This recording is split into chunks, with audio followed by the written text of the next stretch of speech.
Customs officers are on the front line against smugglers, in the ports, airports, and at sea. Coming up, in Dover, officers scan a truck full of chipboard and find a suspicious anomaly. Sneaky. In Bristol, Anne's night shift looks like it could be a long one. The UK duty has not been paid on these cigarettes. Where's something to declare? This is now something to declare. And there's more angry passengers in Gatwick. You can open your bag up and let's have a quick look at it. Sir, all right. Sir. Finish and let me go. Idiot.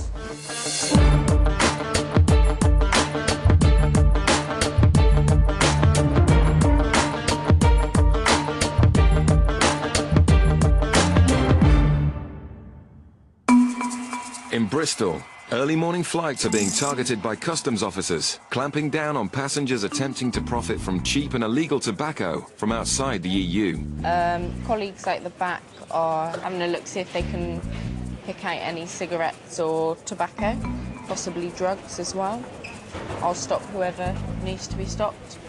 Yeah, we've got just the one bag. Is a black and grey, big, soft-sided full door. OK, thank you. It's bag coming through now. Anne watches closely to identify the passenger, Guy with a white T-shirt. then waits for him to walk through the green channel.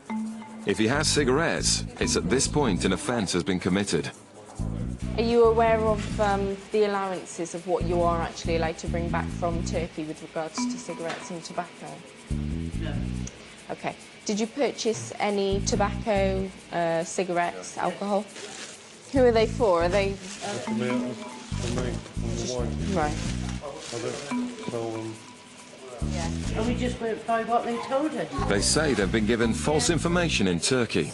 He's actually got somewhere in the region of 4,000 cigarettes, and you are only allowed 200, so that's quite excessive amount to bring back, really. You just go by what they allow you. And pay the consequences, possibly. It's going to be an expensive mistake. Good reason. Anne gives the man the bad news. It's an offence because you didn't declare it. If you'd have declared it when you came in, before you came through the channels, if you'd have come to one of us and said, got this amount. Excuse me, I've got to the end of that thing. There's no something to declare or nothing to declare. There is a red point down there with a phone. It's right by the bag, where the bags come out. There's a possibility you would have been allowed to pay the duty on the cigarettes. But for an amount like this, 5,000 cigarettes, when you're actually only allowed to bring back 200, it's just too much. It's too much, I'm sorry. In Dover, customs officers are hunting for smugglers on a different scale. And trucks carrying certain cargoes set the alarm bells ringing. This lorry full of chipboard is a prime target. Well, the vehicle looks a bit dodgy, yeah. Armed with their giant X-ray, customs can quickly scan huge trucks, and innocent drivers can be sent happily on their way. This load is chipboard, the zone's intact, you're free to scan. Thank you. So we're looking for any inconsistency. I've been told the load's chipboard, so it should just be the same all the way through. There's something in there that shouldn't be there. This here, there's a shadow across the centre there. See the shadow even more there, right across the centre. The X-ray has picked up a large anomaly, which needs further investigation. Show up. Sneaky. Okay, cool. Okay. Thank you very much. It looks highly suspicious. So the truck will now need to be offloaded. It will take hours, meaning a long delay for the driver. Back in Bristol, the man who's had his cheap Turkish cigarettes seized by Anne isn't going quietly. After her 12-hour night shift, Anne's doing her best to keep calm. There's one rule for one person, one rule for a different person. One customs officer will allow one customs officer will allow something totally different. This is the kind of thing that puts small businesses out of business, and that is what they tried to stop. No, it isn't. It's getting the money from for the government. It's a large amount, and it wasn't declared before you came through the channels. You actually came through the channels without making... What channels you're talking about? This point down here, these that you walked through. Show me what you're talking about. The man doesn't have a leg to stand on, and Anne's patience is being tested to the limit. I understand at this point there is not a green channel because there is construction work taking place, but everybody that wants to declare something should either speak to one of our officers that is stood here, or this red point here. There is a phone, and if you pick it up, you will be connected to a customs officer and you will need to declare what you have. This is a declaration. If you make this, we offer you to pay the duty. Unfortunately, you didn't do that. I had to stop you. I came from there. But I walked over to here. Yes. I'm looking for my baggage. I come round here. I get my baggage. I look here. Nothing to declare. Arrivals from European Union. Whoosh. Where's something to declare? this is now something to declare. Hang on, hang on, hang on. Where is something to declare? Well, it Now, doesn't come need off to it. say... Now, play the game. It doesn't need to say something to declare. You can read, obviously, and that's... Nothing to declare. Big letters. Yes, that is. I'm not going to argue anymore. Look, goods to declare, red point. Warning, if you have failed to make the appropriate... I didn't know that. All I'm not going to it's argue a about bit- it anymore. You do have the right to appeal against my decision. The rules are the rules. I'm sorry, I don't make those rules. I know, it's just the way, it's just, you know, one for one, one for another. So I can keep these, can I? Yes. As a final act of generosity, Anne decides to let them have back their allowance. But the man's angry mother doesn't know how to keep quiet either. I think they should be sorted out. They're telling us one thing and law's another thing, though. I'm sorry, but I disagree with that. Undercover officers also take on cigarette smugglers, but on a global scale. In 2003, investigators in Bristol got a tip-off about a second-hand furniture dealer called Smith smuggling cigarettes from the Far East. Smith's level of business and his income tax returns didn't reflect on the lifestyle he appeared to enjoy. He had a large house and a swimming pool. It was decided that we would mount a surveillance operation on Smith to identify his associates and to gather evidence to support a likely prosecution for cigarette smuggling. One of these associates was a gentleman in Birmingham called George. George visited Malaysia on a number of occasions, and it was obvious that those visits were to organise the eventual importation of containers. The investigation uncovered an extremely well-organised criminal gang bringing in containers of cigarettes to Southampton Container Port. What they were actually doing was piggybacking containers of flat-pack bunk beds from Malaysia and China. The cigarettes were in identical boxes to the flat-pack bunk beds. The only difference was no bunk beds. During this surveillance, officers in Southampton x-rayed a container hiding over 2 million cigarettes. But to guarantee a conviction and ensure the maximum sentence, officers also wanted to prove that Smith was responsible for coordinating the importation, which meant proving links to the Far East. It was clear that in Operation Commute that Smith must have had contacts in the Far East. One person identified through the surveillance was a Malaysian national female. Smith and the woman were clearly unaware that they were the focus of a high-level surveillance operation. In July of 2003, officers surveilled Smith and the Malaysian female at Heathrow Airport. They surveilled the lady checking in for a flight to Malaysia. The officers searched her bags covertly and found exactly what they needed. She was totally unaware that the examination had taken place, and officers found a diary, and this female's diary contained handwritten notes relating to containers, freight charges, Far Eastern ports. The evidence of the diary and Smith's association with this Malaysian female, it put him up the ladder a few rungs. It confirmed that he was an organiser of this fraud. At this point, the officers decided it was time to seize the containers and stop the illegal gang's trade route. Their funds were being starved. They were running out of money. They needed to think quick. They decided to use another company to import, or another company name to import their containers. The surveillance carried on Smith. On one occasion, Smith was seen to leave one car and join some associates in another car. A keen officer walked along, had a look through the window, and there was a piece of paper on the back seat. And that piece of paper had a container number on. That container number was the next container we seized. With a strong case against the two ringleaders assured, Smith and his associates were arrested.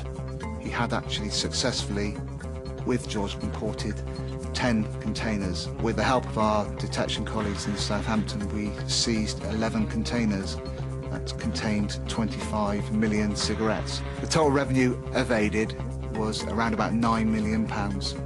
With the sheer scale of the fraud and the overwhelming evidence, investigators weren't surprised by the sentences handed down. Smith was sentenced to 3 years, 8 months imprisonment.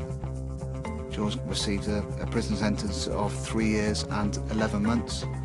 Some people would say they played the game. On this occasion, the authorities won. Still to come, officers stop a tricky customer in Gatwick. Why have you been out there for a week? I don't need to tell you. Well, I'm a customs officer. Yeah, but I don't need to tell you. All right. That's not your business. Coming up, a passenger's playing up in Gatwick. Hang on, I haven't finished yet. Sir, let This go. is my document. You to read my stuff. Stay there. Off the coast of Cornwall, Customs cutter searcher is patrolling the limits of British waters, hunting for yachts headed for the UK from the Caribbean.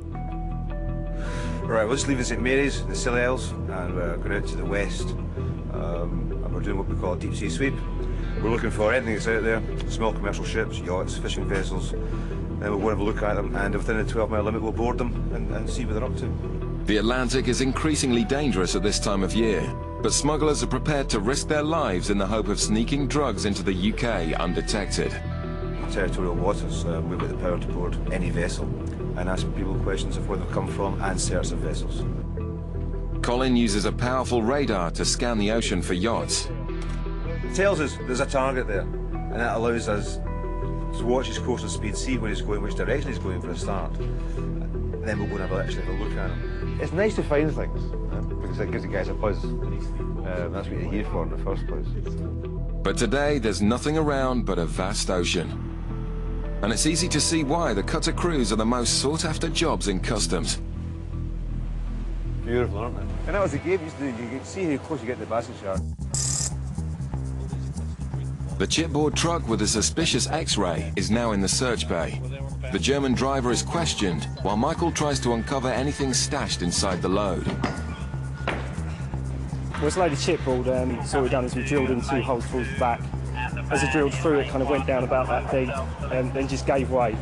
And as I pulled the drill bit, I could smell a little bit of tobacco, and also I could see little bits of tin foil. The only problem is with wood, sometimes because the drill, it burns it when you're drilling. It can smell a little bit like, you know, kind of tobacco type smells. It could be a false alarm, but as the top layer of chipboard comes off, the source of the tobacco smell becomes very clear. Michael has uncovered a massive haul of cigarettes in a coffin concealment. The driver is arrested immediately. Verstehe sowieso gar nichts. Weiß ich.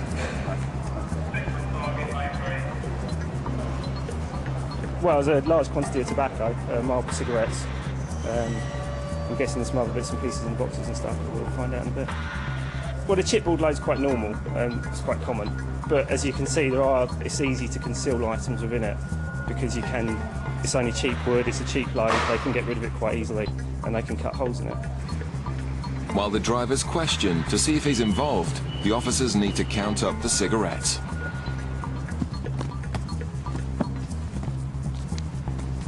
How much is it?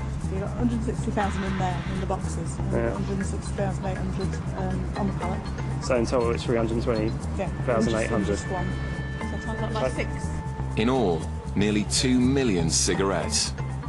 Because you spend so much time looking in lorries and not finding stuff, because obviously, you know, not everyone's bringing things in. So it's good to find something. That's a good number as well. This is what we kind of want to get, really, because this is the big numbers. In Gatwick, the baggage X-ray has picked up a suspiciously empty suitcase, and customs want to talk to the passenger. Officers have to tackle all kinds of passenger, and some are more cooperative than others. Hi, sir. Hi, where have you come from today? Tripoli, yeah? Okay, just want to bring your bag over here for us. Just here. Officers ask simple questions to work out if further investigation is needed. But this man is making things difficult. Yeah, no, that's fine. We'll try and make this as painless as possible. You need to be quick, yeah? But I understand I've got to do my job, though, yeah. Just, first of all, whereabouts are you going to in the UK? Where's home for you here? Where I live here. Yeah, yeah, where's home? Check it in your system. Right, if you tell me, then I won't have to go and check it. Are you going to? No, if you just tell me where you go. Give me a break. Let me go. Why have you been out there for a week? I don't need to tell you. Well, I'm a customs officer. I don't need to tell you. All right. That's not your business. Did you pack the bags yourself? Yes, yes. And do you know what's inside your bags? Listen, I have just opened it. All right. Can you Well, if you can open your bag up and let's have a quick look inside again. Officers were alerted by the empty bag, but are now very intrigued by the man's demeanour. Just got an empty bag, yeah? All right. Okay, that's all right. You don't, I won't need to take everything out. My son is just waiting for me. Just get... All right, sir. All right. Sir.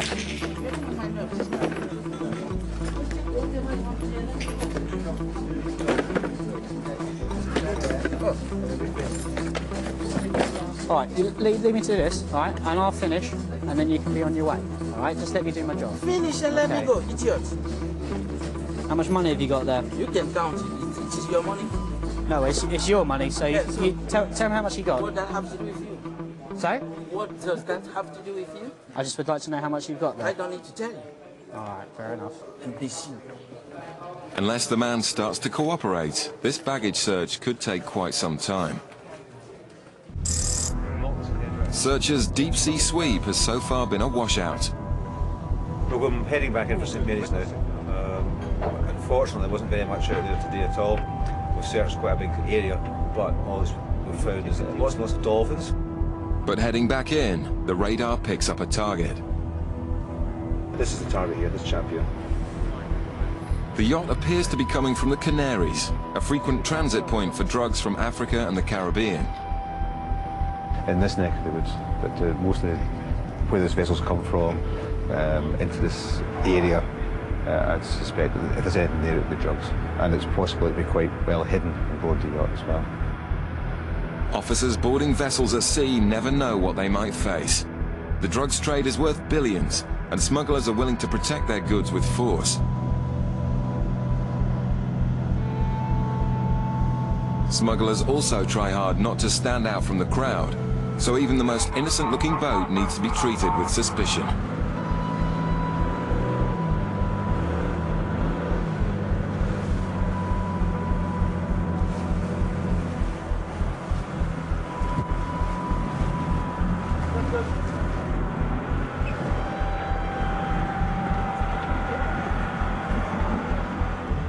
This boat seems harmless, but they can't afford to take anything for granted. It's just a customs visit. One of my colleagues is just going to have a quick look around. How many people are there on board in total? 4 of us, really. It's just the 4, is it? Nobody else down below? Just let my colleague have a quick look, come back to me and let me know. Okay. Do you have any drugs on board? Cigarettes, spirits, narcotics, or firearms, guns, knives, explosives? You've got knives for the kitchen, that's fine. While the officers question the crew, the officer searching below decks signals the all clear. No, he's happy. He's happy. He does that when he's happy. Kill them. They decide that the boat is clean. and the happy crew sail off into the sunset. Yes, Ray, Billy. That's us just left the Dutch yacht.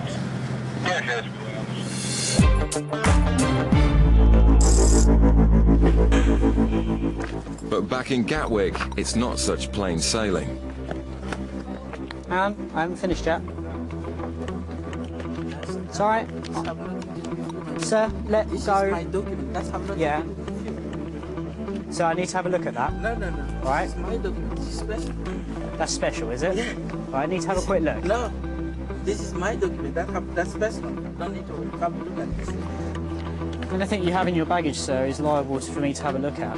Right? I don't need to read my stuff. Stay there. Stay there. The man's erratic behaviour is still causing concern. Alright, you're not being very helpful, sir, are you? Just want to leave that stuff there a second. Some background checks reveal this isn't his first brush with the authorities. Yes, CROs and MOs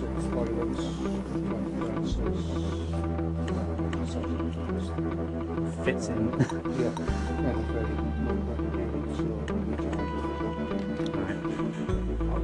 To rule out any possibility the man's carrying drugs, they need to search him and swab his shoes. I've spoken to an independent senior officer, alright, and they've authorised a rub-down search of your person. What that mean? Just like a pat-down search like that, okay? What we do is, we'll take your stuff with you and we'll go to there's a private room just out there, right? You got it? Out the back, the man continues to make things difficult. Yeah, just place it on the bed for us.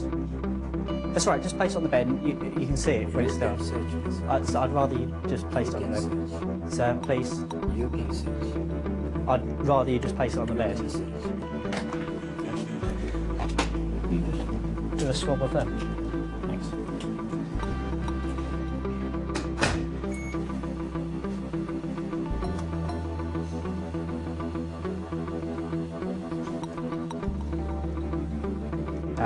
It's got 2 mobile phones plus another SIM card.